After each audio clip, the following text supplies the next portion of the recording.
बर'नि माखासे दैदेनगिरि सानसुमै मेलेमजिबि लिरगिरि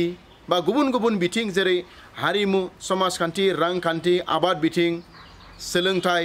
बेफोरबायदि बायदि बायदि बिथिङाव जोंनि माखासे सुबुंफ्रा गोबां बिहोमा होलांबाय दा बिथांमोननि माखासे जिउ खौरांखौ मिथिनो थाखाय जोङो एखनबा हांखुर जानो गोनां जायो बिथांमोननि बाथ्राखौ जों मिथिनो थाखाय नाजाब्लाबो जों मिथिनो हाया दा बेनिखायनो आङो भिडिअ रेकर्डिंनि गेजेरजों जोंनि माखासे बेबायदि सुबुंफोरखौ आं भिडिअ रेकर्डिं खालामनानै बिथांमोननि सोमोन्दै रायजो राजानो मिथिहोनो थाखाय आखायाव लादों दा बे समाव दुलाराय बर' फरायसा आफादनि मोनसे समनि बारग' आफादगिरि रायजो सभानि बारग' MP 2016 मायथाइयाव साहित्य एकाडेमि बान्था मोननो हानाय बान्था मोनगिरि मानगोनां उरखाव गोरा ब्रह्मनि सोमोन्दै माखासे बाथ्रा मिथिनो थाखाय आं बे समाव फैदों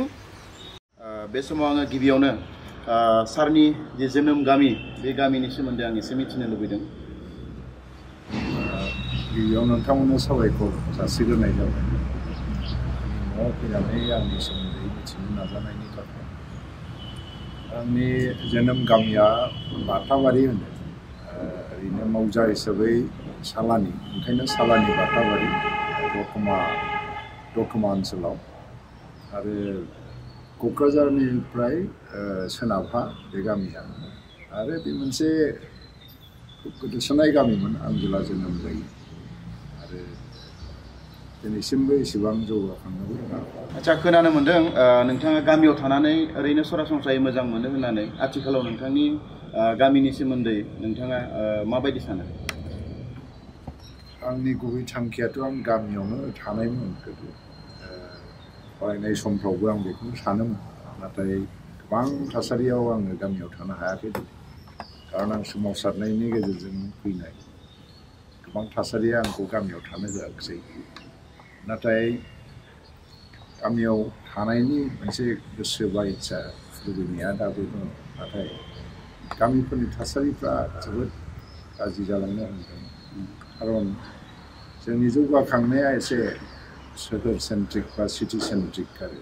टाउन सोहोरखौ केन्द्र खालामनानै जोंनि जौगाखांनाया जायो आरो गामिखौ केन्द्र खालामनानै जौगाखांनायफ्रा जाया ओंखायनो जोंनि गामि ओनसोलफोरनि थासारिफ्रा जेरावबो गाज्रि जोंनो नांगौ गुदि माने जि खाबुफोर बेखौनो जों मोननो हाया सोलोंथाइ बिथिङाव एबा देहा फाहामनाय बिथिङाव गामिखौ रैखा खालामनांगौ एबा गामिखौ जौगाखांहोनांगौ जों साफा सानै मानसिनि लुबैनाय भारतआ गामियावसो थांनानै थायो एबा जोंनि हारियाबो गामियावसो थांनानै थायो हारिनि बाथ्रा सानोबा गामिफोरखौ जौगाखांहोनायनि हाबाफारिखौ सरकाराबो लानायनि गोनांथि दं आच्छा गिबियाव नोंथांनि जि फरायनाय बे फरायनाया बबे फरायसालिनिफ्राय जागायजेनखो बाथाबारि गामिनि LP स्कुलनिफ्रायनो आङो जागायदों बर' मिडियाममोन नामा बर' मिडियाम आं बर' मिडियाम नाथाय बै समाव स्क्रिप्टआ एसामिस स्क्रिप्टमोन हिन्दी देबनागरि स्क्रिप्ट गैया ओरैनो जोंनि गामि बाथाबारियाव सोलोंथाइनि जि बारहावा बे जोबोद माने सिगाङावनो फैदों आंनि सिगाङाव लेखा गोरों गोबां मानसि दं जायनि थाखाय फरायनाय आरो सोलोंथाइनि थासारिया जोंनि गामियाव एसेबां गाज्रि नङामोन खारन आंनि बिबथि आदै ब्रजेन्द्र कुमार ब्रह्म मुंदांखा थुनलाइगिरि बियो बे समावनो माने ग्रेजुवेसननि थाखाय शिलंआव फरायहैदोंमोन जोंनाव फरायनायनि थासारिफ्रा खोब मोजां मोनो ओंखायनो आंबो एसे उन्दै बैसोआव 5 बोसोरसो बैसोआवनो आं LP स्कुलाव मेट्रिकखौ बे स्कुलनिफ्राय पास खालामनो नोंथाङा गामिनि LP स्कुलनिफ्राय पास खालामनानै दतमा ME स्कुलाव आं हाबहैदों आरो मेट्रिकखौ बे दतमा हाइ स्कुलनिफ्रायनो आङो 1979 मायथाइयाव आङो पास खालामनानै क'क्राझार कलेजाव हाबफैदों आङो खारन बै समफ्राव जोंनि रांखान्थि थासारिफ्राबो मोजां नङा गामियाव आरो जोंहा न'खराव साथाम फरायनाय दङ आंनि बिदा देरसिन बेबो टाउनाव थानानै फरायो आरो बिनानाव दङ जोंनि न'खर रांखान्थिया आंखौ गोजानाव फरायनायनि थाखाय थोजासे नङामोनखाय आङो जायगायावनो बांसिन फरायदों आरो कलेजखौ आं क'क्राझाराव फरायदों UG ब्रह्मखौ आङो 6 इयार बड'लेण्ड मुभमेन्टनि समनिफ्रायनो लोगो मोन्दों सिगां समाव आङो आनसलिकनि सासे दैदेनगिरिसोमोन बिनि उनावहाय डिस्ट्रिक्टनिबो जाफैदों आं मोनसे समाव सेन्ट्रेलनिबो जाबाय दा बेखिनि समनि गेजेराव आङो बिथांजों एटाचमेन्ट हिसाबै सफैदों खाथि हिसाबै 1994 आं गोबां बर'नि दैदेनगिरिफोर जों बुंनो थांब्ला लोगो मोनबोदों उपेनजों आंहा एसेबां सावरायनाय गैयामोन किन्तु बाखि जि दैदेनगिरिफोर बेजों आं लोगो मोनबोदों हिसाबै गुबुन गुबुन दैदेनगिरिफ्रा गुबुन गुबुन गुन आरो क्वालिटि दङ आङो उरखावगोरा ब्रह्मखौ सासे जुक्ति बायदि दैदेनगिरि हिसाबै बिथांखौ जेब्लायबो सिक्रिटि होदों आरो बिथाङा गासै मुभमेन्टफ्राव आं जि 1994 निफ्राय लोगो मोनदों बिथांखौ सासे खौरांगिरि हिसाबैबो बड'लेण्ड रादाबाव थानाय समाव आरो बाखि जि मुभमेन्टफोर गोदानै मुभमेन्ट जाफैनाय आप टु बिएलटिनि सुक्तिसिम आरोखि बिटिसि बर' ग्रेप्टसिम आङो बिथांनि रल आरो बिथांनि जे कन्ट्रिबिउसन बेखौ मालायफोरनिफ्राय एसे गोबांसिन होननानै सानो फरायनायनि लोगोसे नोंथाङा दुलाराय बर' फरायसा आफादनि मावथि हिसाबै हयथ' खामानि मावबोदों आरो माब्लानिफ्राय नोंथाङा दुलाराय बर' फरायसा आफादाव माने खामानि मावनो सुबिदा मोनदों फरायसा हिसाबै आङो मेडियकार मोजां फरायसा एसेबां नङा नाथाय समाजनि खामानि मावनो जोबोद मोजां मोनोमोन आंहा गोसोआव दङ बै समाव सापातग्राम होननाय मोनसे जायगा दङ क'क्राझार डिस्ट्रिक्टनि सिङाव आरो बेयो जोंनि सोलोंथाइनि सेन्टार बेवहाय बर' बिजों दंमोन नाथाय बर' बिजोंखौ होखारनायनि मोनसे डिसिसन लादोंमोन स्कुलनि दैदेनगिरिफ्रा बेनि हेंथायै गिबि मोनसे सोमावसारनाय आं जेब्ला क्लास 7 आव फरायो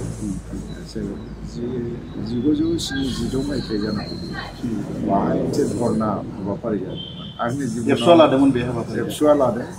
आंनि जिबनाव बेनो मोनसे सोमावसारनायाव बाहागो लाजेननाय मोनसे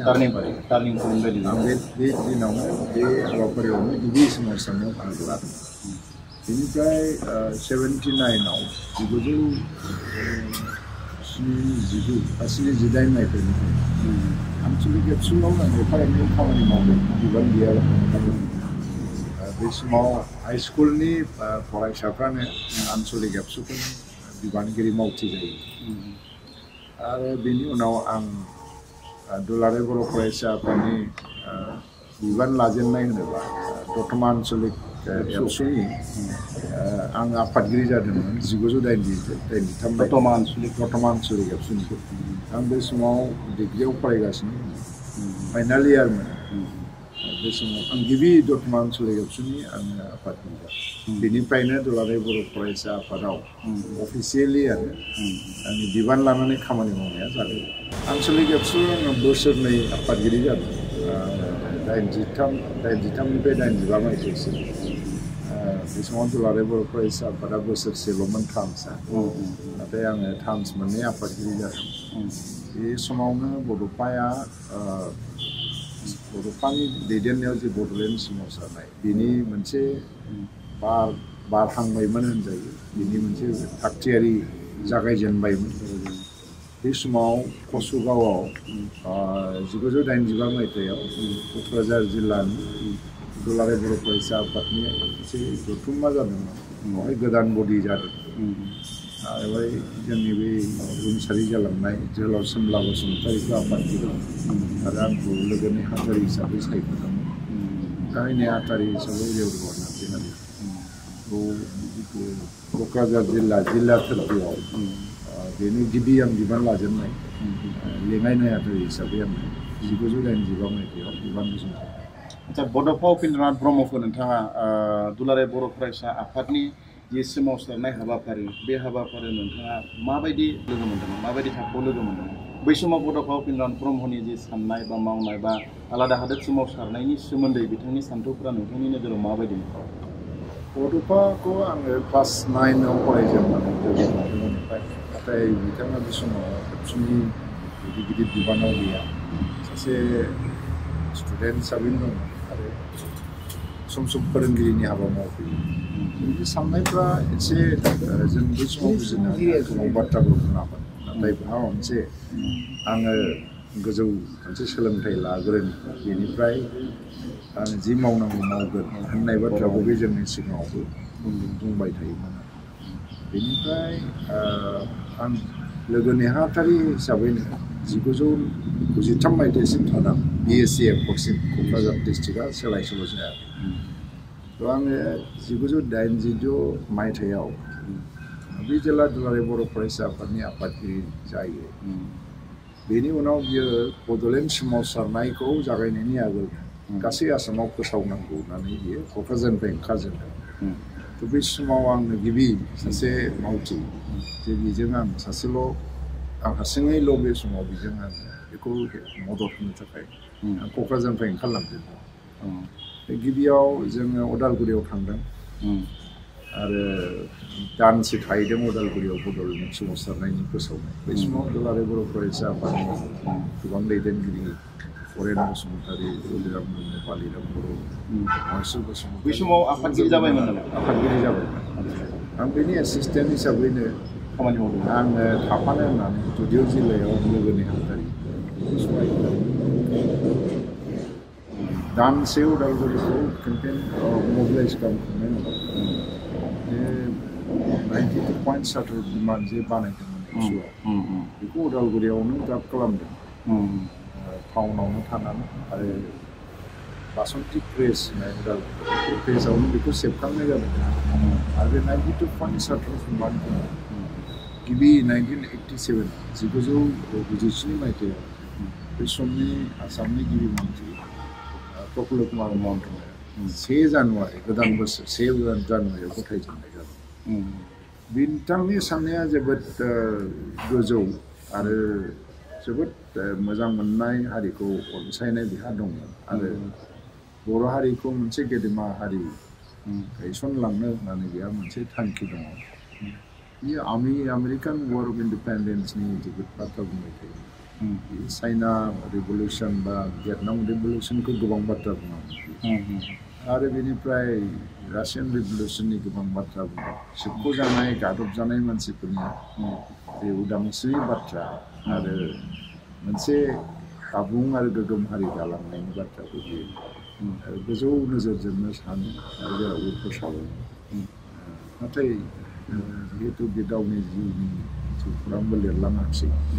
आरो जेबो इन्टारभिउ बियो गावनि साननाय हनायखौ लाबनोबो हायाखै स' बियो मोनसे लैथोबादिमोन मानसिया बिनि साननायखौ बुजिजोबनांगौ लैथोफ्रा फैनानै थांबाय दा नोंथाङा दुलाराय बर' फरायसा आफादनि बिबानगिरि हिसाबै बबे मायथाइयाव नोंथाङा दुलाराय बर' फरायसा आफादनि बिबान मोनजेनो दुलाराय बर' फरायसा आफादनि सेन्ट्रेल कमिटियाव आरो सेन्ट्रेल कमिटि आफादाव आङोथ' 1993 मायथाइयाव गारलाबाथा बसुमतारीया जेब्ला प्रेसिडेन्ट जायोब्ला ट्रेजारार होदोंमोन आरो बेनिफ्राय 92 मायथाइयाव सोमला बसुमतारीया जेब्ला आफादगिरि जायो क'क्राझारावनो जादों अब्ला आंखौ स्पिकार हिसाबै होदोंमोन दुलाराय बर' फरायसा आफादनि मिरुआवथ' आङो गारलाबाथा बसुमतारीजोंनो गिबि बिबान नोंथाङा बबे मायथाइयाव माने दुलाराय बर' फरायसा आफादनि आफादगिरि हिसाबै बिबान मोनदों 1992 मायथाइयावनो बे समाव जोंनि गेजेराव न'खर दावहा जादों सोमला बसुमतारीया आफादगिरि बिबान मोननायनि माखासे दाननि उनावहायनो गावथार जानाय जादोंमोन दुखुनांथाव आरो बिनि थैनायनि उनाव आङो बिबान रुजुननो गोनां आरो फुल फ्लेजेड जि माने आं बिबान रुजुनथारदोंबा मोनसे कनफारेन्सनि गेजेरजों सायख'जानानै 1997 मायथाइयाव नाथाय 92 मायथाइयावनो आङो बिबान रुजुननो गोनां जादों बै समाव जे बिएलटिखौ दानाय जादोंमोन आरो बे बिएलटिखौ मा नोजोरजों दानाय जादोंमोन जे आथिखालाव बिटिसि सोलिबाय बै समाव मा नोजोरजों बिएलटिखौ दानाय जादोंमोन बिएलटि जोनोम जानाया कनसेपसुवेलि आं नुनायाव आरो 93आव जि बर' एफर्ड जादों बेनि सिगांनिफ्रायनो साननाय हनायफ्रा एसे एनै फैबाय थानाय नुवा समाव एफर्ड जानायनि मोनसे दिन नुवाखिसै Sahitya गभर्नमेन्टआ बे आरिमुखौ थिसननो थाखाय जोबोद आखायाव लाया बिदिबा थैलांबाय बिदिबा बे आन्दलना मा जाबाय माखासे बे समाव प्रेमसिं ब्रह्म बा सोरबा सिला गाम बिसोरनि गेजेरावबो सिन्थाफ्रा फैदों आरो बे खालि सोरबा प्रेमसिंल' नङा बै समनि गासै दैदेनगिरिफोरनि मोनसे सिन्था बे फैदों आं मिथिगौ बे समाव आङो सासे फिसा वार्कार हिसाबै दं नुबोनाया आरो बेनिफ्राय रावबो नेताफ्रा बेनि बाहेरा नङा दैदेनगिरिफ्रा साननाय हनायाव जोंनि दंजोबो आरो BLT नामफ्रा उनाव फैदों बेबायदि मोनसे आमस्ट्रागलनि बाथ्राखौ साननायफ्रा बे समल' जागायदों नाथाय 93 एकर्ड जानायनि उनाव बियो साइलेन्ट खालामो खिन्थु बेनि जि मोनसे रोदा बेथ' थालांबाय हिसाबै BLTआथ' जोनोम जालांबाय खारन बै समावनो मोनसे इनफर्मेलबाबो मोनसे स्ट्राक्चारा फैखादोंमोन नालाय थांखियाथ' आलादा रायजो गभर्नमेन्ट सोरजिनायानो जे आदिबासि मान बै समाव जि जेनेरेसना BTC एकर्ड बाय BSU एकर्डजों बिसोरखौ थुनाय मोनाखिसै आरो जोङो मावबावनांगौ दं होननानै यां जेनेरेसनफ्रा बेबायदि मोनसे कनसिडार खालामना लानानै BLT फर्मेलि 96आव जोनोम जादों आङो बे बोसोरावनो ABSUनिबो प्रेसिडेन्ट जादों आरो संग्रामफ्रा जोबाखै आरो जोंनाव बै समनि न'खर जि मोनसे दावहानि थासारि बेबो जोंखौ खौसेयाव लाबोनो थांखिफ्राबो गाज्रि नङामोन जानांगौ बा गाज्रि नङामोन गुवारानो गिदिरानो आलादा रायजो बड'लेण्ड सोरजिनायानो माने गुबै थांखिमोन आरो बे समाव NDFB दङ NDFBफ्रा बुंनायाव बुंदों सभारेन्टिनि बाथ्रा बुंदोंमोन गोदान बड'लेण्डनि बाथ्रा बुंदोंमोन नाथाय बिसोर सिङाव एखे थांखियावनो दंमोन होननानै आं मिथियो जे आलादा रायजो मोननो जों बेखौ बुंदों नाथाय उननि समफ्राव जेरैबायदि जाबोबाय एसे आलादा बेखौ रायलायनो थाङोबा गोबां बाथ्रा फैदों माने बर'आव आङो सानै मानसिखौ नैबे गेजेर ससे मुभमेन्टनिफ्राय जि फैदोंमोन BLT मुभमेन्ट दानि BTC सुक्ति थाजासिम आरोखि आं बे सानै मानसिखौ ज' थाजानो लुबैदोंमोन बे जाहैबाय उपेन्द्र ब्रह्म आरो हाग्रामा महिलारि आरो बिथांमोना सानैजों जुदि गावस्रालायाबालानो ज' मावोमोनब्ला आरोखि गासै बर'फोरनि माने जे जौगाखांनायनिफ्राय आराम्भ खालामजोबनानै जे समाजारि थासारिसिम आरो साननाय हनाय समाजखौ माबासिम लिडिं लाफैनाय दासिम पर्यायाव आरो बहुद साबसिन जागौमोन होनना सानो खारन हाग्रामाया सासे एसे प्रेक्टिकेल मानसि बियो खिन्थु उरखावा मोनसे जुक्तिबादि आरो मोनसे प्रसेसफोरखौ नियम खान्थिफोरनि गेजेरजों जों बोरै सोरखिनांगौ बेखौ बिराद मोजां हायोमोन ओंखायनो बे सानै मानसिया जुदि मिलायोमोनब्ला बहुद साबसिन जागौमोन होननानै सानो आरोखि जों मिथिनायाव नोंथाङा दुलाराय बर' फरायसा आफादनि आफादगिरि आरो गुबुन फारसेथिं BLTनि जि जेंना आरो दुलाराय बर' फरायसा आफादनि जि सोमावसारनायनि जि जेंना बेखौ मोगथां महर होनो थाखाय नोंथाङा दिल्लीयाव ट्राइपार्टिक टक खालामनायाव आसाम सरकार एबा भारत सरकारनिफ्राय बै समाव माबायदि जेंनाफोरजों मोगा मोगि जादोंमोन बे समाव मोनसे गासै सिभिल ससाइटि होननानै बुङोबा फ्राय इनएक्टिभ जालाजोब्बाय बे आन्दलन इन्डिपेन्डेन्सि गैला रावबो आन्दलनमुखि आन्दलननि पावारजोंनो गासिबो इनभल्भ जाफैजोब्बाय आरो बर' थुनलाइ आफाद बा आबो एबसुआथ' मोनसे स्टुडेन्ट अर्गानाइजेसन आरो गावहानो मोनसे आलादा बड'लेण्डनि मोनसे सोमावसारनायनि कर्सखौ आंबो खालामबोदों सोमावसारनाय नाथाय बे समाव जिबायदि मोनसे अबस्था फैबाय भारत सरकारा मोनसे बाथ्रा फोसावबाय जे आसामखौ दा रिअर्गानाइज खालामनायनि खुनु पलिसि गैया मोनसे अल्टारनेटिभ मोनसे लानाय आरो बे समाव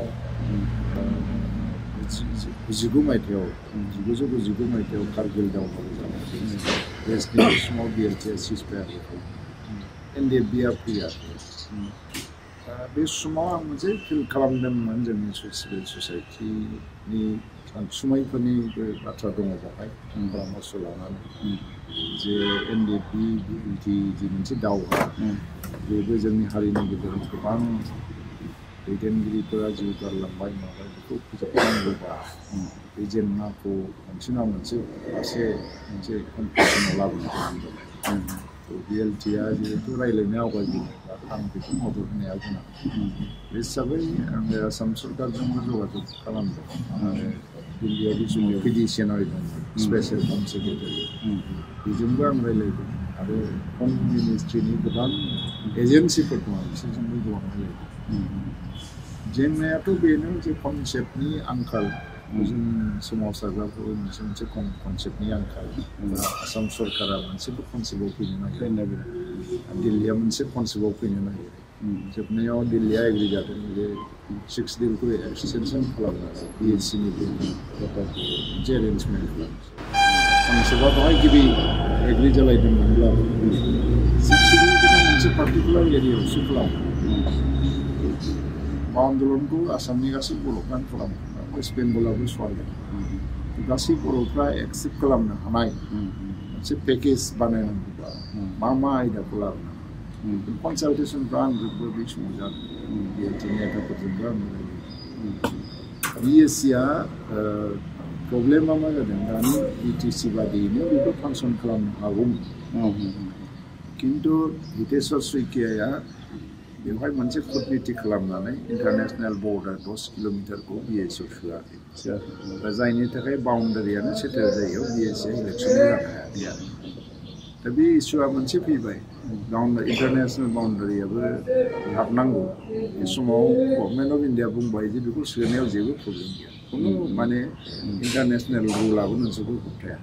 बे समाव पलिटिक्सल' खालामदों सेकेन्ड खोथाया बुंबाय बिदिनो कनसालटेसननि गेजेरजों बर' हारिया मोनसे गोरबोजों लुबैनाय मोनसे इस्यु दङ बे जाबाय बर' रावखौ HCDआव सोसनोबा गासै इन्डियानि बर'फ्रा बेखौ बिराद मोजां मोनो आरो बेनिफ्राय दा काउन्सिलफ्राव जायफोर थांनानै दंगासिनो गोबां काउन्सिलफ्राव बर'फ्रा रायज्लायनानै बिसोरनि पलिटिकेल राइट्सनि बाथ्राखौ रायज्लायनानै डेभेलपमेन्ट इस्युफोर बिदिजों फैदों ओमफ्राय आं बेखौ बुंदों आरो BLT नेताफ्राबो बेखौनो एन्डर्स खालामदों लाकिलि गभर्नमेन्ट अफ इन्डिया HCDखौ सोनायनि मोनसे थांखि लादों खिन्थु बे समावबो आसाम गभर्नमेन्टनिफ्राय बर' रावखौ HCDआव सोनायनि बाथ्राखौ एफा अबजेक्सन खालामो आरो सेन्ट्रेल गभर्नमेन्टनिफ्रायबो माखासे अफिसारफ्रा अबजेक्सन खालामो नाथाय बै समाव मुरली मन'हर जशि डक्टर मुरली मन'हर जशिया ह्युमेन रिसोर्सेस डेभेलपमेन्ट मिनिस्टार बेजों आं बहुद बार लोगो मोनदों आरो बेखौ प्रग्रामफ्रावबो लेंबोबाय थानानै बुजायबाय थानो नाजानाय जादों बिनेश्वर ब्रह्मनि रला जोबोद माने माइक आरो बिनेश्वरनि रला जोबोद बे मुरली मन'हर जशिया कनभिन्स बेखौ माबानांगौ HCDआव सोनाय हिसाबै बे गभर्नमेन्ट अफ इन्डियानि सिङाव गाव स्टेन्ड लाबाय थादों आदबानिया उनावहाय मानिबाय आरो बाजपेयीयाबो मानिबाय बिसोरो फैबाय आरो जेंनाफ्रा बेनो जे बिउर'क्रेसिया मोनसे आलादा लाइनाव पलिटिकेल क्लासआ मोनसे आलादा लाइनाव आरो बिसोरा जोंनि प्रब्लेमखौ सिम्पेथेटिकेलि मोनसे सुस्रांनायनि खुनु मोनसे साननाय रावनावबो गैया नों बेखौ नारसिननो हायामोन थ' बै समफ्राव मोनसे सिम्पेथि मोनदोंमोन जे देशनि संकट समाव BLTआ सिसफायार खालामनानै गभर्नमेन्टखौ हेल्प खालामो बेनि थाखाय एसे सिम्पेथिया फैयाखै नङा फैदोंमोन UG ब्रह्म सार बिथांखौ लोगो मोनजेननाया 1997 मायथाइयाव जेब्ला बिथाङा दुलाराय बर' फरायसा आफादनि आफादगिरि जादोंमोन 1992 मायथाइयाव आं 1997 मायथाइयाव दुलाराय बर' फरायसा आफाद गसाइगाव आन्चलिक कमिटि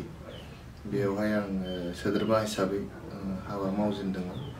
अब्लानो बिथांजों थोंजोङै लोगो मोनजेननाय जादोंमोन बेनिफ्राय 1997 मायथाइनिफ्राय दिनैसिमबो बै समाव दुलाराय बर' फरायसा आफादनि मावथि हिसाबै बिथांखौ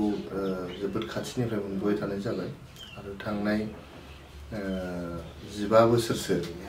UN ब्रह्म ट्रास्ट लोगोसे नेशनेल इन्स्टिटिउट अफ बड'लजि जिहेतु आंना नेशनेल इन्स्टिटिउट अफ बड'लजिनि जेनेरेल सेक्रेटारि गतिके बिथाङानो गायसननाय बे फसंथाना आरो लोगोसे UN एकाडेमि जे स्कुल दङ क'क्राझारनि बेहायबो सासे सोद्रोमा जानानै आङो बिथांखौ थांनाय 15 बोसोरसो जोबोद खाथिनिफ्राय मोनबोबाय थानाय जादों। आच्छा नोंथांनि नोजोराव UG ब्रह्मआ माबायदि सुबुं? जों बुंनांगोन बर' माहारिया जोबोद माने मोजां बराद बिराद खाफाल गोनां जे बेबायदि सासे मेंनो रोङै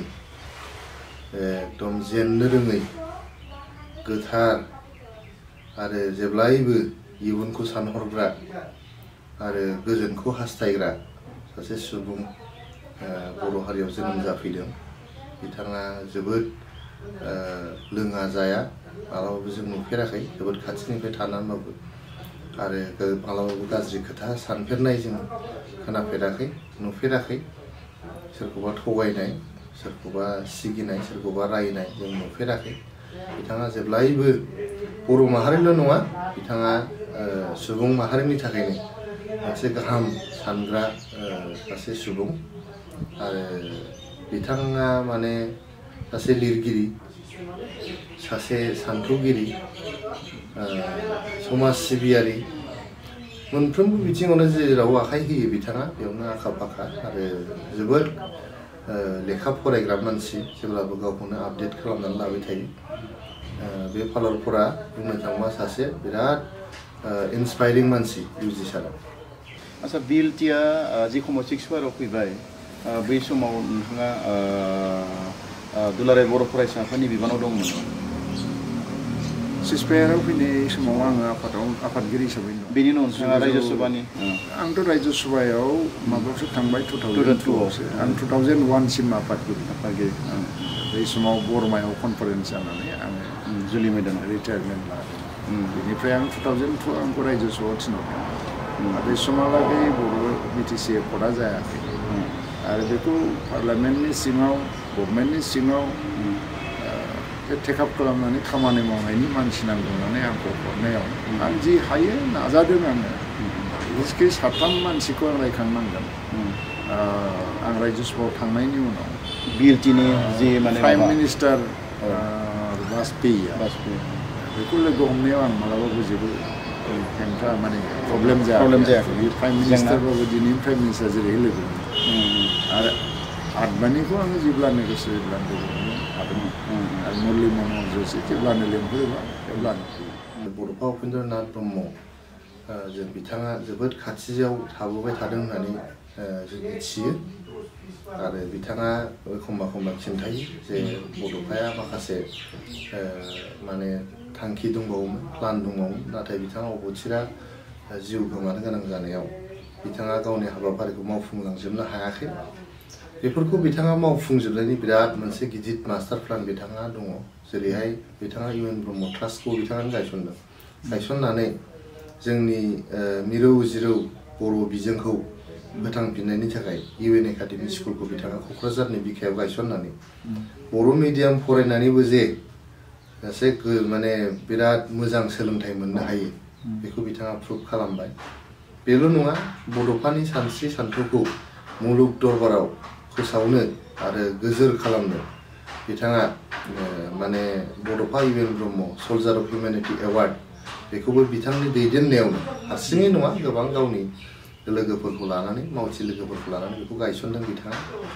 आरो दिनैहाय आं जेराव जेनेरेल सेक्रेटारि जानानै दं नेसनेल इन्सटिटिउट अफ बड'लजि बेवहाय बिथाङा बेखौ गायसनदोंमोन आरो गाव रायजोसभानि MP जानानै थानायाव न'बो लुना होदोंमोन। दिनैसिम जेबो इन्टारफियार खालामफेरा आरो गोबां बिथाङा बेबायदि प्लान जेरै बिथाङा बड'फानि जिउ जारिमिननि सायाव मोनसे सावथुन दिहुननायनि स्क्रिप्ट बिथाङा लिरनानै दोनदों। दिनैसिमबो बे सावथुनखौ बिथाङा बानायनो हायाखै। गुबुन फारसेथिं जोंनि बड'लेण्ड ओनसोलखौ बा बड'लेण्ड टेरिटरियेल काउन्सिलखौ बिथाङा बुंबाय थायो जेला जागायजेनदोंमोन दैदेनगिरिफोरजोंहाय बुंदोंमोन जाहैदों बोसोरनैसो जों जायफोर मानसिफ्रा बेयाव सोद्रोमा जागोन मन्त्रि EM MCLA जागोन बिथांफ्रा गुड गभार्नेन्सनि सायाव ट्रेनिं लानानै मोजाङै ट्रेनिं लानानै जाहाथे जोङो माने जांख्रिथायनि गेजेरजों जि बेबस्थाखौ गायसननो नागिरदोंमोन बे ओनसोलाव बड'लेण्ड जांख्रिथायनि गेजेरजों बड'लेण्ड सोमावसारनायनि गेजेरजों जे बेबस्थाखौ गायसननो नागिरदों बे मानसिफ्रानो जिहेतु बेबस्थायाव फैबाय बिथांमोना बे सानथौ सानस्रिखौ मोजाङै बुजिनानै लानानै बेखौ गोसो मेलेमाव सोनानै लानानै रायजोफोरनि थाखाय मोनसे गुड गभार्नेन्स माने खालामनो बेबस्था खालामनो होननानै बिथाङा नाजादोंमोन होननानै जों मिथियो नाथाय जोंनि गेजेराव हारिनि गेजेराव गावस्रा गावस्रि जानानै बिथांनि सान्थौ सानस्रिया माने जोंनि बे बेबस्थायाव गायसनजायाखै होननानै बुंबाबो बारा बुंनाय जाया होननानै आं सानो दिनैनि थारिखआव बिथाङा सासे इनकराप्टेबल मानसि जों मालाबाबो बिथांखौ करापसन खालामनाय नुवाखै आथिखालाव जोंनि माने बिपिएफ बा बिटिसिनि चिफ बा बिथांनि जे दैदेनगिरिफोर बिथांमोना बुंनो नागिरो बा बिटिसि सुक्ति जानायाव दुलाराय बर' फरायसा आफाद एबा UG ब्रह्मनि जेबो अबदान गैया होननानै दा बेयाव नोंथाङा मा बुङो बेथ' बिसिनि धोरोम खिन्थु हिस्ट्रियाथ' बेखौ रावबो दोनखोमानाय नङा बिसोरो आर्मस लानानै स्ट्रागल खालामदों बेखौथ' बयबो मिथिगौ आसल फाइटारा फाइट खालामनाया बिसोरनो खालामदों बेखौबो मिथिगौ नाथाय दिनै इलेक्सनखौ नायदों बे आफादगिरि सक्ति भारतबर्ष बयनिख्रुइबो देरसिन इन्सार्जेन्ट ग्रुप नाथाय सिजफायाराव फैनायनि उनाव मोनसे सलुसन नागिरबायनानै हायाखै आरो बिनि थाखाय सिभिल ससाइटिया नांजोबनो गोनां भारत सरकारखौ नारसिननो गोनां दिनैसिम सुक्ति खालामो आलफा बिराद गिदिर सुक्तिमोन आसामनि गासै सिभिल ससाइटिया नांनो गोनां जायखिजाया इन्सार्जेन्ट ग्रुपआ जोबनायाव सिभिल ससाइटिनि मदद नङाबा खुनु मोनसे कनक्लुसनाव फैनो हाया BLT एकर्डआबो मालाबाबो फैयामोन ABSU साहित्य सभा आरो बै समनि गासै माबा आरो बेनि बेंथुमनायनि जे मोनसे दायित्व एबसुआनो लादों आरो बेवहाय मोनसे गिदिर कुइसन फैदोंमोन अबर मानसिफ्रा सापर्ट खालामदों बेखौ सोर लिड लागोन बेवहाय समाव आंनो आफादगिरि समावनो 96-97 निफ्रायनो आं मोनसे अर्गानाइजेसन दाखाग्रोदों CCBM गोबाव समनिफ्राय खालामाबा बिसोरखौ हरखाबै मोनहैनाय नङा आरो बे CCBMनिफ्राय अबर'फ्रा थाङै थाङै जोंबो मदद दं होननानै गभर्नमेन्ट अफ इन्डियाखौ बुंहैनायाव बा बर' बयनिबो मोनसे मदद दं होननानै बेखौ गभर्नमेन्ट अफ इन्डिया कनभिन्स लोगोसे एकर्डआव बिसोरो मिसा बाथ्रा बुंदों एकर्डआव बे समाव रबिराम नार्जारिया आफादगिरिमोन एकर्ड जाबाय बिथाङा दा BPF-जों दं बिथाङानो स्पष्टीकरण होनो हायो हयथ' बुंथ'नाय नङा माने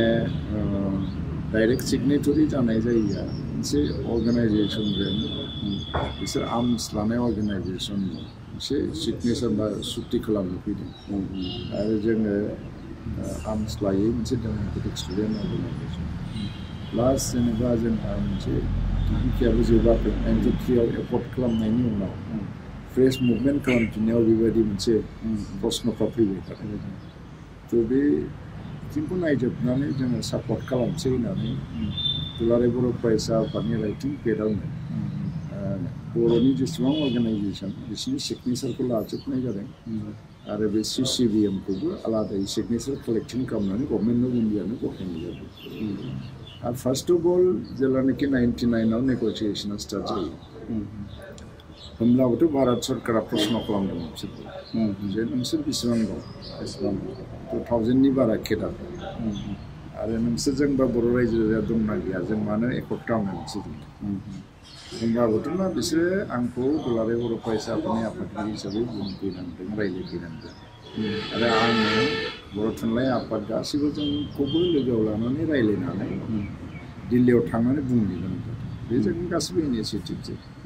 आरो रायजो सभायाव बिसोरो आंखौ मानो हरामोन बेबो क्लियार खोथा खारन आं थांनो लुबैयाखैमोन रायजो सभायाव बरन्स' आंनि जिबनाव दिनै जुदि राजनैतिकभाबै आं बेबायदि मोनसे कमप्लेक्सिटि बा क्रिटिकेल सिटुवेसनाव गोग्लैफैबायबा आंना रायजो सभायाव थांनायानो आंथ' राजनैतिकखौबो आं खालामनो गोसो गैयामोन आरो रबिरामनि सिगाङावबो बारे बारे बुंदोंमोन आं हाग्रामानावबो बुंदोंमोन आं राजनिति डाइरेक्ट खालामनो गोसो गैया खिन्थु बे समाव आंखौ बुंलायनाय जादों जे नों थाङाबा एकर्डआ जानाय नङा गुवाहाटीनि माने जे मोनसे हटेलाव रायज्लायलायनानै आंखौ नारसिनलायनाय आंहाबो गोसोआव दं आरो रागा जोंलायनाय गेलेया होनबाय थानायनि थाङै थाङै आं थांदों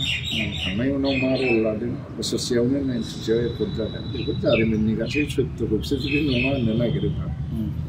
आंबो बेखौ नंथारगौ होननानै बुंनानै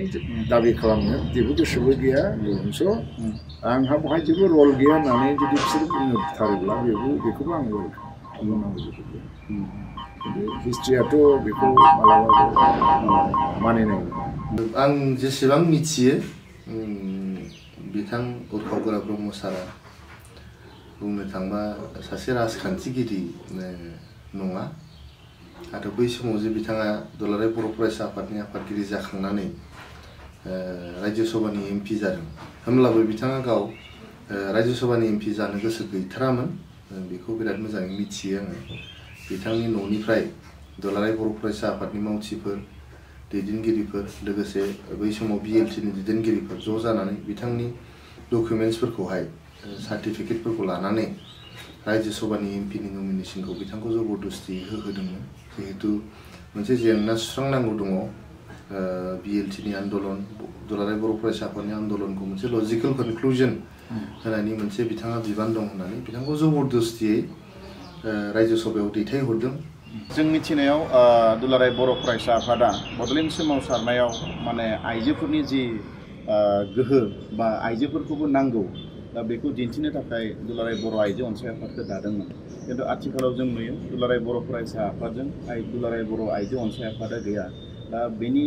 सायाव नोंथांनि बिजिरनायाव माबायदि नुयो दुलाराय बर' आइजो अनसाय आफादाथ' मोनसे रिभलुसनारि स्टेटमेन्ट बर' आइजोफोरनि गेजेराव सोलायनाय लाबोनाय नाथाय दिनै जि जादों बेथ' राजनितिक खारनाव जाबाय पावार पलिटिक्सजों थांफानानै दिनैहाय सामाजिक दायित्वफोरखौ हयथ' बेसेबां रुजुनो हादों हायाखै बे बिथांमोननि बिजिरनायनि बाथ्रा आंनिफ्राय आङो डाइरेक्टयै रावखौबो आं बुंनो गोसो गैया खिन्थु मोनसे सम जे बे मोनसे रिभलुसनारि अर्गानाइजेसन हिसाबै जाथिनि मोनसे संकट कालाव बिसोरखौ रिभलुसननि आगानाव बयबो लुबैयो आरोखि दा दिनै नुयैयाव एसे दुखु मोननाय फैदों प्रश्न फैदों मानो फैनो हाया सोरहाबा मानो बे मोनसे फैदों बिथांमोननि बिसारनि बाथ्रा आं बुंनांगौ जेबो दुलाराय बर' फरायसा आफादजों आदबजों नागारलायै मोनसे सोमोन्दो दङ बिसोर बिथांमोना दा दिनैहाय दुलाराय बर' फरायसा आफादनि बबे मावनायखौ गोरोन्थि सानो साना बेखौथ' जों मिथिया खारन बिथांमोननिफ्राय खुनु स्टेटमेन्ट बिदिबो ओंखारा मोनसे एनालाइसिसबो ओंखारा जे दुलाराय बर' फरायसा आफादा दं बे हिसाबै जातियाव मोनसे संकट फैयो दिनैबो मोनसे संकट काल समफ्राव ज' लुबैनाया स्वाभाबिक उपेन्द्रनाथ ब्रह्म थैनायनि उनाव माने मोनसे लिडारशिप बा जोंनि बे आन्दलनाव मोनसे हाहाकार सृष्टि जादोंमोन भेकुवाम क्रिएट जादोंमोन होननानै बुंदोंमोन दा बेखिनियावनो बुंनो नागिरो आङो जे बिथां थांखांनानै माने बुंनो थाङोबा मस्ट आनएक्सप्लर्ड जों नायसनाखैमोन UG ब्रह्महा जे बेबायदि स्पिरिट बेबायदि केपासिटि दंमोन बेखौ सिगाङाव मोनदांनो मोनाखैमोन आं मेगनजों नुदोंमोन बिथाङा उपेन्द्रनाथ ब्रह्मनि सेर सेर थाबाय थायोमोन साया बायदि थाबाय दं सबावनो दा जों बेखौ जास्ट ओरैनो भलान्टियार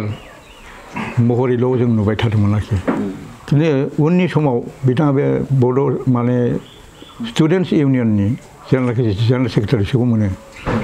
बिथाङा इन ए प्लेन वे ओरैबायदि सुखु भाबै खामानिखौ मावलांदों जायनि थाखाय जों जि भेकुवामखौ फिल खालामदोंमोन बे भेकुवामखौ बिथाङा गासैबो फिलआप खालामनानै मोनसे गोदान महर होदों आरोखि आरो बिथांनि लिडारशिपआवनो गोबां खामानि जादों होननानै आं फोथायदों बिथांनि पार्सनेलिटि बिथांनि स्टाडि बिथांनि लिडारशिप बे माने इट शुड बी आन्डार माइ एप्रिसिएसन आंनि पार्सनेल नोजोराव बिथाङा मस्ट स्टुडियास आरो जोङो ओरैनो जेनेरेल एडुकेसनखौ लानानै जों बहुद समाव जों जाज खालामो बे हिसाबै UG ब्रह्मा जिहेतु बिथाङा माने जास्ट अर्डिनारि ग्रेजुवेट बिनि बाराखौ बिथाङा मा खिन्थु बिनि तुलनायाव बिथाङा जेरोखोम नाजानानै बिथाङा जेरोखोम इन अल फिल्ड्स पलिटिकेल फिल्डआव होन लिटारेरि फिल्डआवनो होन बा बुंनो थाङोबा गोथौ फिल्डआव बिथाङा जि आयत्त खालामदों बे आंनि नोजोराव बे बाख्नायजाथाव आरोखि आरो बिथांनि साननाय हनाय आरो डिसिसनफ्रा बुंनो थाङोबा जों हयथ' बेखौ माबा खालामजोबनो हायाखै कमप्रेहेन्ड जों बुजिजोबनो हायाखै खिन्थु बिथांनि साननाय हथिगुन परिस्थिति अनुजायै बिथाङा हयथ' पलिटिकेल राइज खालामाखै जानो हागौ खिन्थु बिथांनि साननाया दाबो स्टिडि परिस्थितिजों कारण बिथांमोननि हयथ' साननाय हनायखौ बहुदा बुजिनो हायाखै मानसिफ्रा सानो जे गावनि रोंनायखौल' लानानै थायो खिन्थु गोरों मानसिनिफ्राय जों सोलोंनांगौ ना जों गोरोङि मानसिफ्रा सोलोंना लानांगौ बे पइन्ट अफ आं सानो बिथांनि साननायखौसो जोङो गोग्रोमनानै नायनांगौ बिथाङासो जोंनि साननायखौ गोग्रोमनांगौ बिदि खोथा गैया जे बर' जाथिया थांनानै थानायाव जिहेतु दा डेम'क्रेटिक कान्ट्रि बे डेम'क्रेसियाव जोंनि जे पपुलेसन फेक्टर बे पपुलेसन फेक्टरखौ बर' मानसिया गुरुत्व सहकारे लायाखै हयरास जोङो डेम'क्रेटिक कान्ट्रियाव दं डेम'क्रेटिक कान्ट्रियाव थानानै जों पपुलेसन फेक्टर जोंना मेजर गासिबो माइनरिटि जालांगासिनो दं बेखौ खेयाल खालामाबालानो जोङो पलिटिक्स गेलेयो बेखौ खेयाल खालामाबा जोंनो प्लेन पलिसि खालामो आल्टिमेटलि जों फेलार जायो आरो बे मानो जादों होनबा जेनेबा जिनिसा पलिटिकेल आउटवार्डलिबो जानो हागौ आरो इनवार्डलि जाहालासिनो दंबायो बेखौ बुंब्लाबो दुखु मोनब्लाबो बुंनो बाध्य फिउचारनि थाखाय जे जोंनि मानसिया गावनि लंजिभिटिखौ सिन्था खालामला जानाय लोंनाय सब दिग दिया जोङो बर' मानसिखौ जौ लोंनाय दा जुदि जोङो एसेसमेन्ट खालामनानै नायबा जों नुनो बर' मानसिया बे जौ लोंनानै थैगासिनो दं इमिडियेट थैयाखै जानो हागौ खिन्थु जौनिफ्रायथ' बेराम जागासिनो दं जौनिफ्रायथ' इक'नमिक क्राइसिस जागासिनो दं जौनिफ्रायथ' अलसिया जालांगासिनो दं बा थांनानै थानायनि पलिसिखौनो जुदि लायाखैबा फिउचाराव जोंना जुदि जोंनि पपुलेसनानो जिर' जायोबा बबे आइडियाखौ लानानै बबे एम्बिसनखौ लानानै माने स्टेट बिगासिनो दं स' first measurement should be to defend to protect our population माने बे स्पिरिटखौ लाबोनो स्टुडेन्ट आरो एबसुआ जुदि बेखौ खालामदों होनना बुंदोंमोन खिन्थु बेखौबो जोङो साक्सेसफुल जादों होननानै जों बुंनो हाया आथिखालाव दुलाराय बर' फरायसा आफाद एनडिबिपि आरो पिपुल जयेन्ट एक्सन कमिटिजों जि जयै सोमावसारनानै जि भारत सरकार आसाम सरकारजों जि प्राइभेट टक आरो जि सोमावसारनायनि जि मोनसे धारा बे धाराजों फैबाय थानाय समाव आलादा हादोर मोनफुंखौ नोंथाङा माबायदि नुहरो आलादा हादोराथ' संबिधानिक भाबै मोनसे मोननायनि अधिकाराथ' दं नाथाय राजनैतिक जि मोनसे थासारिफोर कन्डिसनफोर बेफोरो जोंखौ हेंथा होबाय थायो खिन्थु मोनसे संग्रामि जाति हिसाबै हमनानै लादो जोङो जे समनिफ्राय राजनितिनि बाथ्राखौ बुंदों जों गावखौनो गाव संग्रामि जाति हिसाबै दाबो थ' टाइम टु टाइम जि मोनसे राजनैतिक संघातफोर फैयो बा हार्डेलफोर फैयो जों बेवहायनो जनानै थानायनि बाथ्रा गैया बेखौ अभारकाम खालामनानै आवगायलांनांगौ आरो जोंनि सोमावसारनाया फेलें जानायनि बाथ्रा गैया आरो दाथ' फेलें जाब्लाबो दा नैबे दा माबानायखौ दिनै पावाराव थानाय मानसिफोरखौ जे पावारनिफ्राय बाहेरायाव फैनाय लोगो लोगो बिसोर बेखौ रियेलाइज खालामदों जे दानि बे जाखांबोनाय जे सोमावसारग्राखौ फेलें खालामनो नाजानानै बा सिफायनो नाजानानै बेसेबां गिदिर गोरोन्थि मावो खारन बेबायदि खौसे गोहोआ बोसोरनि फैयो आरो सोमावसारनायफ्राबो बोसोरनैजों फैबावो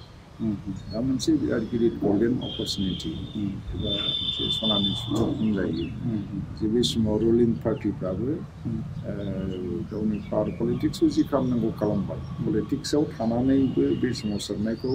साक्सेसफुल खालामनांगौनि बेलायाव माखासे रल लानो हायो दाबो रल लायोबा बिसोरखौ जोङो वेलकाम खालामो आरो बे सुजुगखौ बिसोर मानो दाबो माने नाजावनो नाजायाखै बेखौ आंथ' आंनि बिथिंनिफ्राय गोबां बिथिंखौबो बुङो बेसो गोरोन्थि जालांगोन दिनैनि समाव जुदि बे सोमावसारग्रा हान्जाखौ सिफायनो एबा बे सोमावसारनायखौ फेलें खालामनो जुदि षड्यन्त्र खालामलायोबासो बेखौ जेब्लानाखि at the end of the day मोनसे समाव जेब्ला गावसोर पावारनि बाहेरायाव थांगोन होमबा बिसोरनो रासिन दुखु प्रकाश खालामगोन जे जोंहा এই কথাটো মই উল্লেখ কৰিব ভাল লাগে যে UG ব্ৰহ্মই আন 10জন নেতাৰ তুলনাত UG ব্ৰহ্মৰ পাৰ্থক্যটো হ'ল যে তেওঁ যিকোনো এটা বিষয়ে গভীৰলৈ যায় আৰু গভীৰলৈ নোযোৱাকৈ তেওঁ সেই বিষয়টো মন্তব্য নিদিয়ে আৰু গভীৰলৈ যেতিয়া যায় তেওঁ একোটা বিষয় একোটা সমস্যা কেইবাটাও দৃষ্টিভংগীৰে চায় অকল একপক্ষীয়ভাৱে নাচায় তেওঁ বিষয়টো যদি সোঁফালৰ পৰা চাইছে আকৌ কাইলৈ বাওঁফালৰ পৰা চাইছে আকৌ উত্তৰ ফালৰ পৰাও চাইছে দক্ষিণ ফালৰ পৰা চাইছে তল ফালৰ পৰা চাইছে প্ৰতিপক্ষৰ বা বিপক্ষৰ দৃষ্টিভংগীও চাইছে মই যদি সিফালে থাকিলেন সমস্যাটো মোক কেনেধৰণে ক্ষতিগ্ৰস্ত কৰিলেন বা এফেক্ট কৰিলেন সেই কথাখিনিও চাইছে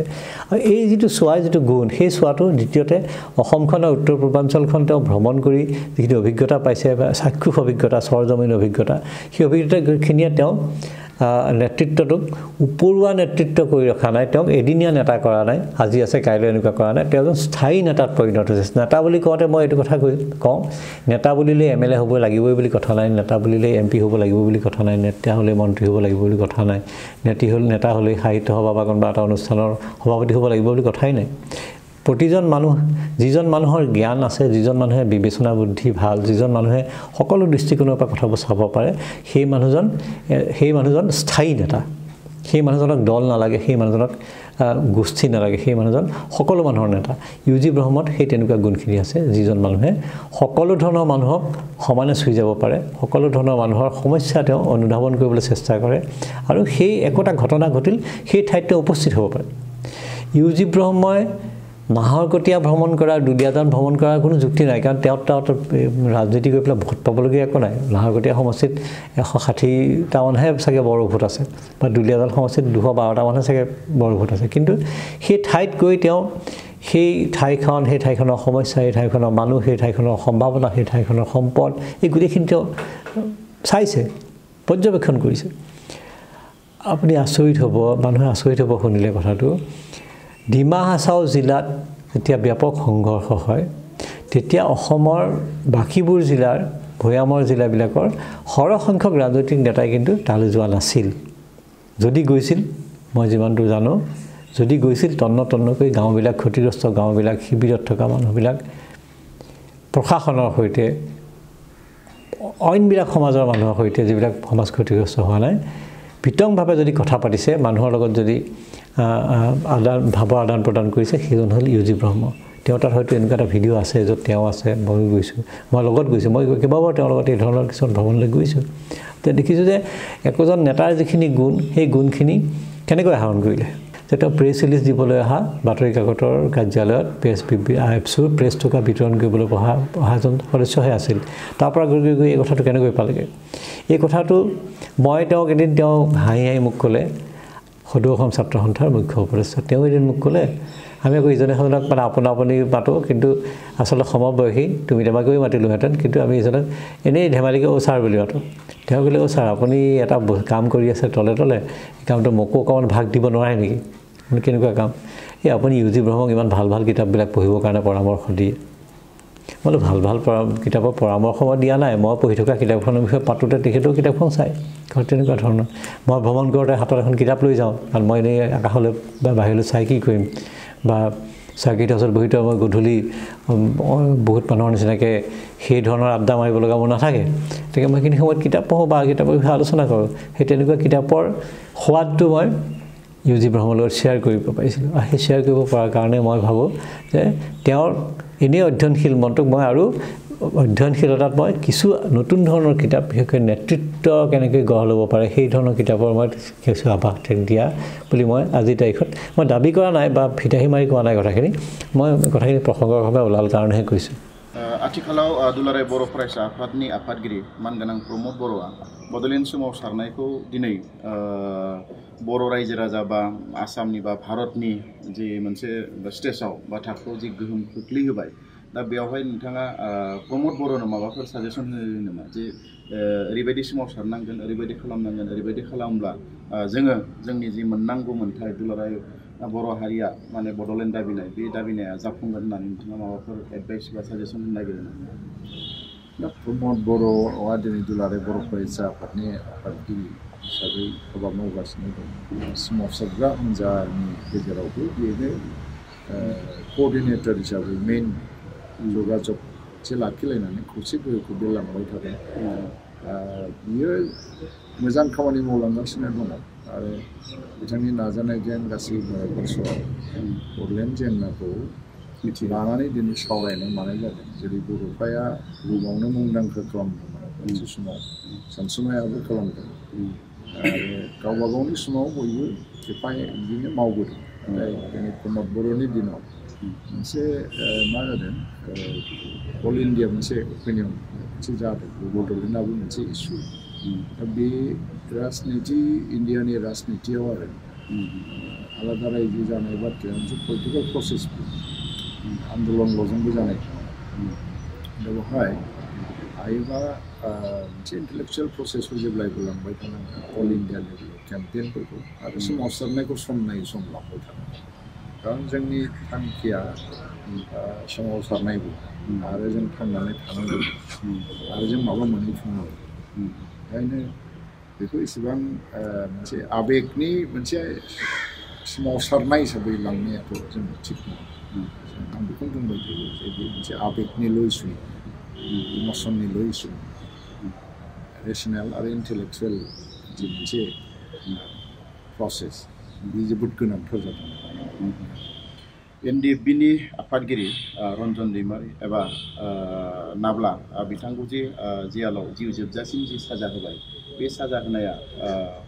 बेसेबां न्याय बा अन्याय जादों बेनि सायाव नोंथाङा माबाफोर बुंगोन भारतबर्षआव बिराद एक्सट्रिमिस्ट अर्गानाइजेसन बिथांमोननि सायाव मा खालामो बेनि सायावसो जों बुंनांगौ जायो नाथाय आं सानो आं बे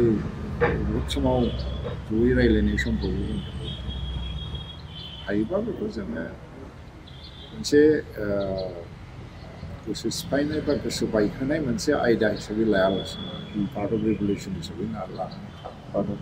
आगोलनि बिथांनि जेल जानाय आबो रेगुलेसनखौ स्ट्रेंथेन खालामनो बिदि लानानै थांबाय थानायानो गाहामसिन होननानै आं सानो नाथाय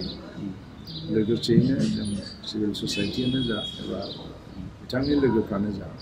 आयेननि बिथिङाव जिखिनि खामानि मावलांनांगौ बिथांखौ रेहाय होनायनि बा बिथांखौ रैखा खालामनाय बेखिनिखौबो मावलांनांगौ नोंथाङा समाजारि जिउजों लोगोसे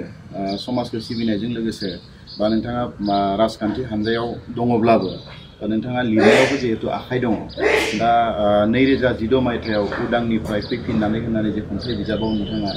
खन्थाइ बिजाब लिरनानै बे खन्थाइ बिजाबाव नोंथाङा साहित्य एकाडेमि बान्था मोनदों बान्था मोनखांनायनि उनाव नोंथाङा सासे लिरगिरि हिसाबै नोंथांनि मोन्दांथि बा नोंथांनि साननाया आथिखालाव माबायदि लिरनाया आङो माने गुबैयै साहित्यिक हिसाबै आं लिरजेनाखै मोनसे निउस पेपाराव आं मावदोंमोन बे समाव सिमला बसुमतारिनि एडिटरशिपआव बड'लेण्ड रादाब बेनिफ्राय लिरनायनि जार्निया जागायजेनदों बिनि सिगां खन्थाइ मोनसे फिसा लिरदोंमोन नाथाय आं बेसिकेलि ससिय' इक'नमिक पलिटिकेल इस्युनि सायाव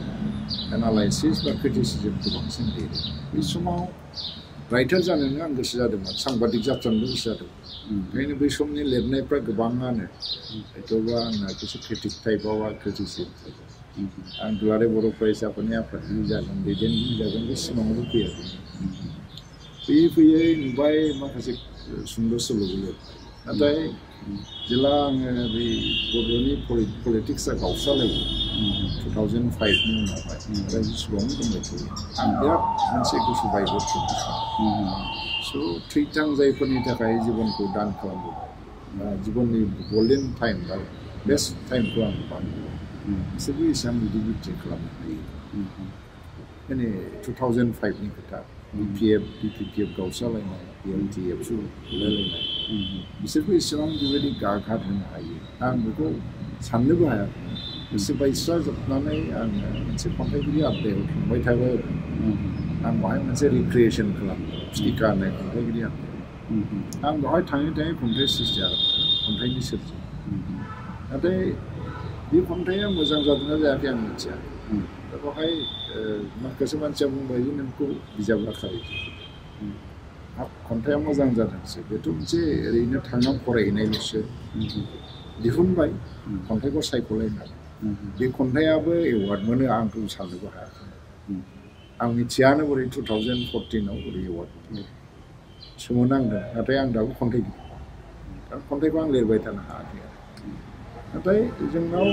लिटारेचारा बा साहित्य थुनलाइ बर' थुनलाइया जौगायाखै नङा जौगादों बिराद जौगादों जोंनि गेजेराव कालचारबो फैदों सर्साबो फैदों बिराद माखासे आंखाला जाहैबाय बर' थुनलाइखौ जोङो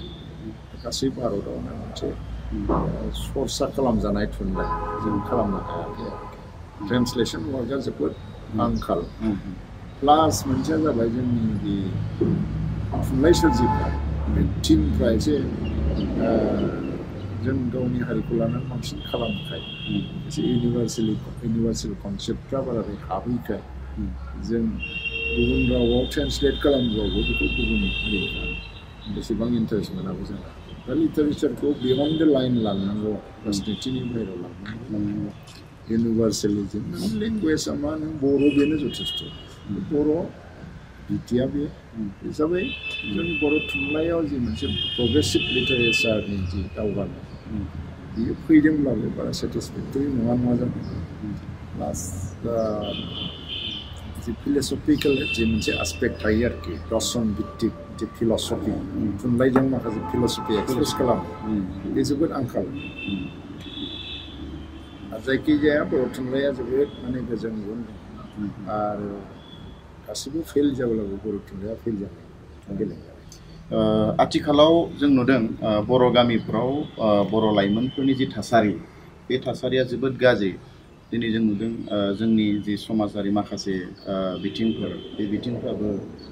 गोदोनि जेरैबायदि थासारिमोन बिनिख्रुइ सोलायनानै दायो जोंनि जि समाजारि थासारि बेयो जोबोद मोनसे गाज्रि बिथिंजों थांगासिनो दङ दा बेवहाय नोंथाङा जोंनि समाज बा लाइमोनफोरनो माबाफोर एडभाइस बा सुबुरुन होनो सानो बयबो सुबुंखौ हारसिं सोलिनो होयोबा समाजनि जि मोनसे सानस्रि बे थाखाया आरो भिलेज इन्स्टिटिउसनफ्रा बायजोब्बाय गामिनि फसंथानफ्रा बायजोब्बाय क्लाबफ्रा बायजोब्बाय गामि हिसाबै मोनसे एडमिनिस्ट्रेसन एबा खुंथाय गैया आरो बेबायदियाव मोनसे आनरिलेटेड नाथाय डेभेलप ससाइटिफोरखौबो नाय गावखौनो मोनफा ससाइटिनि रुलनि बान्दोआव दोन जों बांद्राय बेफोरखौ सिफायजोब्बाय आरोखि आरो खारनफ्रा राजनिति हायोबा दुलाराय बर' फरायसा आफादानो मा जा गासिबो जेरावखि थाया बर' मानसिफ्रा मोनसे ससाइटि आरो बेनि माखासे रुलनि आन्दाराव थानांगौ बेखौ लाबोनो हायोबा बर' जाथिया थांगोन डिसिप्लिनाबो फैगोन सिम्पलि इडुकेसना डिसिप्लिन लाबोनो हाया मानसिया बाय नेचार मा जोंबो एसे जुनारबादि फ्रिडम मोनोबा जोंनि आखलफ्राबो जुनारबादि जालाङो बेखौ माखासे रुलनि गेजेरजोंसो दोनबोदों गोजाम जि समाजनि सानस्रि बे आनसाइन्टिफिक नङा दिनैनिफ्रायबो बांसिन साइन्टिफिक सानस्रि जे माखासे बान्दोआव दोनाबा समाजा मा जायो दा भिलेज इन्स्टिटिउसनखौ जेरैखि जाया मडार्न मोनसे मेथडजोंब्लाबो बोरैहाय जोङो मोनसे रुलाव दोननांगोन बेखौ लाबोनांगोन जे भिलेज हेडमेना माने पापेट जायालासिनो राजनितिनि भिलेजनि हेड जानांगौ किसुमान फ्रिडमखौ होनांगौ खिन्थु सफा डिसिप्लिन गामिनि डिसिप्लिन आरो आब्रुथिखौ लाखिनायनि बेलायाव भिलेज इन्स्टिटिउसना पावारफुल जाथारनांगौ खुनु इन्डिभिजुवेला बेनि एभर्ट जानो नाङा आरो लोगोसेनो मोनसे समाज जेरावखि थाया टाउन सहराव थायालासिनो जों मोनसे समाजाव थानो हायोब्ला आरो बिनि रुलनि आन्दाराव थानो हायोब्ला इडुकेसना जोंखौ जेरै हेल्प खालामो आब्रुथि गोनां समाजजों थानो दा बेखौ हायाबा इन्डिभिजुवेल फ्रिडमानो जुदि एबसुलुट जायो बेयो समाजनि कनसेप्टआथ' जोबखाबाय आरो समाजनि कनसेप्टआ जोबोबा हारिनि कनसेप्टआबो कमप्लिटलि जोबो UG ब्रह्म बिथांखौ आं जेरैबायदि लोगो मोनदों एबसुनि आफादगिरि जि समाव बिथाङा जादोंमोन बै समनिफ्राय खाथि मोनसे सोमोन्दोआव थानो मोनदों जोबनाय फारसे जागायजेननाय फारसे आं बिथांखौ बारा क्ल'ज लोगो मोनाखै नाथाय जोबनाय फारसे आं बिथांखौ लोगो मोनदों आरो बै समनिफ्राय रायजो सभानि MP जानाय आरो रायजो सभानि MP जाखांनानै उननि समफ्राव बिथांखौ जोबोद मोजाङै आङो लोगो मोनदों बेक्तिगत मानसि हिसाबै बिथांखौ नायोबा बिथाङा सासे इन्टेलेक्सुवेल बिथाङा सासे लिडार आरो बिथाङा सासे भिजनारि मानसि सासे नर्मेल मानसिनिख्रुइ बिथांनि साननाय हनाया जथेस्थ' डिफारेन्ट आरो भिजनारि आं बिनिखायनो बुंदों जे सरासनस्रायै जोङो जोंनि प्रेजेन्टखौ लानानै जोङो जोबोद सिन्ता खालामो नाथाय बिथाङा प्रेजेन्ट आरो फिउचार मोननैखौबो एखे समावनो बिथाङा साननो हायो आरो बिनिखायनो जानो हागौ दिनै जोंनि दैदेनगिरिफ्रा गोबाङानो गोबां परिबेसाव गोबाङानो गोबां थासारियाव दिनै गोबां महर सोलायदों नाथाय बिथांनि खुनु जेबो महर सोलायनायखौ जों नुनो मोनाखै दा बिनिखायनो बिथांनि जि मावनाय दांनाय मावलांनाय सासे एबसुनि आफादगिरि हिसाबै बिथाङा सासे लिरगिरिबो जाबोदों बिथाङा जि कनफ्लिक्ट जोंनि ओनसोलाव जानाय कनफ्लिक्टखौ फोजोबनो नाजाबोदों बर' हारिनि इमेजखौ बोरैहाय गोजौआव लांनो हायो आरो बर' हारिखौ मोनसे डेम'क्रेटिक आरो नन भायलेन्ट हारि हिसाबै बोरै गायसननो हायो बेफोर बिथिङाव बिथाङा गोबां सानबोदों लिरबोदों आरो हाबा मावबोदों आरो जायखिजाया थासारियावनो जेला जोंनि हारिनि फारसे माखासे चेलेन्जेसफोर फैयो माखासे जोंनि हारिनि फारसे मोनसे थ्रेटेनिंफोर फैयो बै समाव बिथाङा जोबोद गुसु मेलेमजों साननानै हारिखौ बोरैहाय बासायनो हागोन खोथा बाथ्रा बुंनायजों लोगोसे माखासे एक्टिभिटिनि गेजेरजों हारिखौ बोरैहाय बासायनो हागोन बेफोरबायदि माखासे समाव बिथांनि गोबां आङो कन्ट्रिबिउसन आरो बिथांनि गोबां मोनसे गोथौ मेलेमजों साननानै खामानि मावनायखौ आं नुबोदों थांनाय समाव जों गोबां कनफ्लिक्टनि मोगा मोगि जादों बर' हारिया आदिबासि कनफ्लिक्ट माइनरिटिसफोरजों कनफ्लिक्ट गोबां रोखोमनि कनफ्लिक्ट जादों बै कनफ्लिक्ट समाव बर' हारिया जाहाथे अलखदाव गाब्र'नाङा बेबायदि बोरैहाय जों खोथा बुंगोन बोरैहाय खामानि मावगोन बे गासैबो बिथिङाव बिथाङा रल लादों एनडिबिनि सिजफायारनि उनाव गभर्नमेन्ट अफ इन्डियाजों जेरैबायदि नेगसिएसन जानांगौ बेवहाय बिथाङा माखासे रल लादों राज्य सभानि एमपि हिसाबैबो आरो बारग' एमपि हिसाबैबो गोबां रल लादों बिथाङा बिनिफ्राय बड'लेण्ड जेंना स्पेसियेलि बड'लेण्ड जेंनाखौ सुस्रांनायनि बेलायाव बिथाङानो गोबावसिन बे जेंनाखौ लानानै खामानि मावबाय हिसाबै दिनै अल इन्डिया लेभेलाव जोंनि जि डिप्ल'मेटिक इनिसियेटिभफोर जानांगौ जों बोरैहाय गुबुन अर्गेनाइजेसन्सफोरजों रिलेसन बानायगोन बिउर'क्रेटिक लेभेलाव जों बोरैहाय जोंनि लबिखौ बानायगोन बे गासैबो बिथिङाव बिथांनियाव जथेस्थ' गियान दङ आरो नलेज दङ आं बेखौ नुदों दा बेफोरखौ नायजोबोबा बेराफारसेथिं नेशनेल इन्सटिटिउट अफ बड'ल'जि जि मोनसे NIV बिथाङा गायसनदों बिनि गेजेरजों बर' हारिखौ गासैबो बिथिङाव मोनसे डाइरेक्सन होनो थाखाय लोगोसे बड'फा UN ट्रास्ट गायसननानै दिनै सल्जार अफ हिउमेनिटि एवार्ड होनायनि जि डिसिसन बियो जोबोद बाख्नायथाव जादों मानोना बियो ओरैबायदि मोनसे हाइएस्ट सिभिलियान एवार्ड जेरावनोखि इन्डियानि नर्थ मिडिल एन्ड साउथ इन्डियानि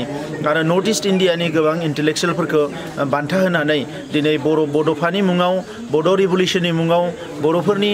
माखासे जांख्रिथायारि थासारिफोरखौ गुबुन हारिनो मिथिहोनो हादों दा बेफोरखौ नायोबा जे UG ब्रह्म बिथांखौ सासे पलिटिशियान हिसाबैल' नायालासिनो जोङो गोबां महराव नायनो हायो सासे इन्टेलेक्सुयेल सासे लिरगिरि सासे सानसुमै गोबां महराव नाथाय पलिटिशियान हिसाबै बिथांनि जि रल बियो जोबोद इम्पर्टेन्ट मानोना बिथांनि ब्रेना जाबाय मोनसे अर्गेनाइज ब्रेन आरो जाय मानसिनि ब्रेना केअटिक नङा केअस नङा माने साननाया माने गुलाय गुजाय नङा बेबायदि मानसिनिफ्राय जोङो मालाबाबो हारिनि खहा जाया जोङो हारिनि लाबान जागोन जोङो सम सम जोंनि बर' समाजनि माखासे मेलेमजिबिफोरखौ जोङो मोनसे अजदखौ जों खोनाबाय थायो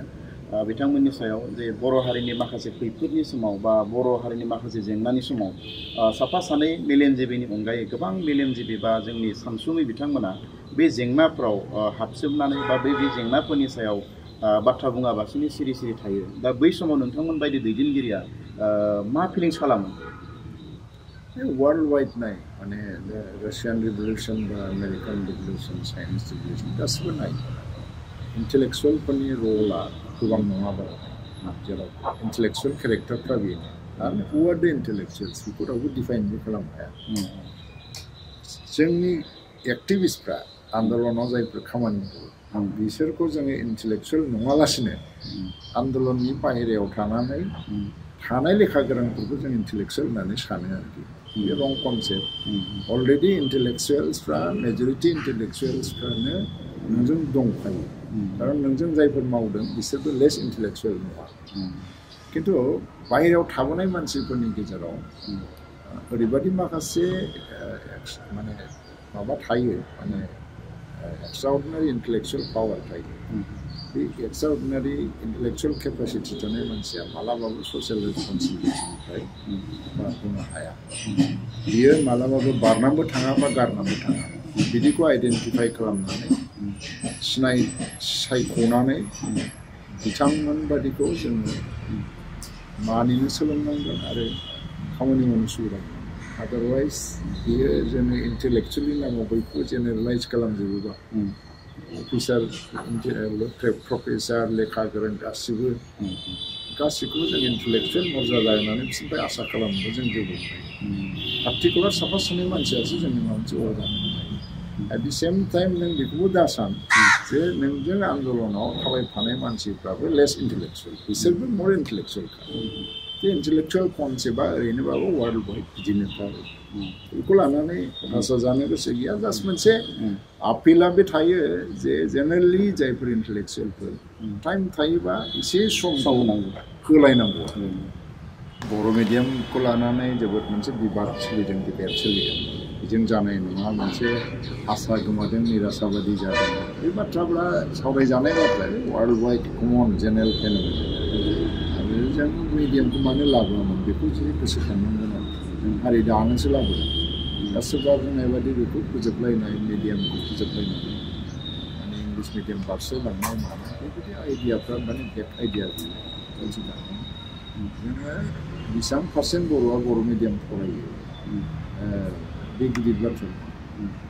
खिन्थु जिखि पार्सेन्ट फराया बर' मिडियामखौ फोथैनाय एबा फोजोबनायनि बाथ्राखौ साननायफ्रासो मोनसे डेट्रिमेन्टेल आरो सुइसाइडेलसिनखा बियो मिडियाम मोनसे जोबनाय जोबैया मोनसे नेचारेल प्रसेस रावबो बेखौ हारसिं हाया थ' बे जुदि मिडियामा मोजां रिजाल्ट होआखैबा बे नेचारेलि जोबलांगोन जेसेबांखि हमथानो नाजायामानो जोबलांगोन खिन्थु बेखौ सोरबा सासे मानसिया रेजुलेसन लानानै फोजोबलायनाय बाथ्राफ्रा बे माने एसे माने सर्ट साइटेड नोजोर आरो बर' मिडियामा जे जेबो खालामथाराखै आंथ' साना खारन जेसेबां दा एडमिनिस्ट्रेटर दङ अफिसार दं मा दं आरो बे समाजखौ मोनसे डाइरेक्सन जे होफैबाय प्रफेसारफोर दा जेनेबा बेसेबां कलेजाव प्रफेसार इभेन सोरबा बाहेरायाव साइन्टिस्ट जाहैदों दा माल्टिनेसनेल कम्पानियाव खामानि मावो खिन्थु साक्सेस नङाबा बेयो माथो थ' मोनसे मिडियामखौ सोरबाया गोसो जानानै गाव मोजां मोनैखाय रेजुलेसन लालायलायनानै फोजोबलायनाय आइडियाफ्रा दुनियाव रावनि बिजाथियाव जाफेरा बेंगलियावबो जायो बियो बेंगलि मिडियामा थानांगौना थानाङा इभेन एसामिस मिडियामा थानांगौना थानाङा खिन्थु बिदि होननानै रावनिबो जाथियाव मोनसे रेजुलेसन मुभ लालायलायनाय बा बेबायदि मोनसे मुभ लालायलायनायबो जाफेरा ओंखायनो जोंनि जातीय संगठन माहारियारि आफादफ्रा मोनसे डिसिसन लानानै थानांगोन जे बे मोनसे नेचारेल प्रसेस आरो बेवहाय माने बेखौ फोथांनायनि थाखाय खामानि मावलांबाय थानांगौ बेनि अनगायै आं जेबो साना आरो मिडियामनि एगेन्स्टआव केम्पेइन खालामनायफोरखौ दा बयबो गारलायलायनाया मोजां गावसोर सोर गावबा गावनि फिसाखौ बहायबा फोरोंदोंना फोरोङाखै बे बाथ्रा नङा खिन्थु मोनसे मिडियामनि एगेन्स्टआव जुदि अपेन केम्पेइन खालामलायबाय थायोबा दा जेसेबां गथ'फ्रा बर' मिडियाम फरायबोदों बिसोरनि गेजेराव मोनसे फ्रास्ट्रेसन सफैनो लागा बिसोरनि फारसे इनजास्टिस जागोन मानो केम्पेइनखौ खालामलायबाय थागोन बे समाव जोंनो गोबां सम होनायनि थाखाय नोंथांनो रोजा रोजा साबायखर जासिनानै दिनैनि जि मोगा मोगि लानाय आयदा बेखिनियावनो फोजोबबाय।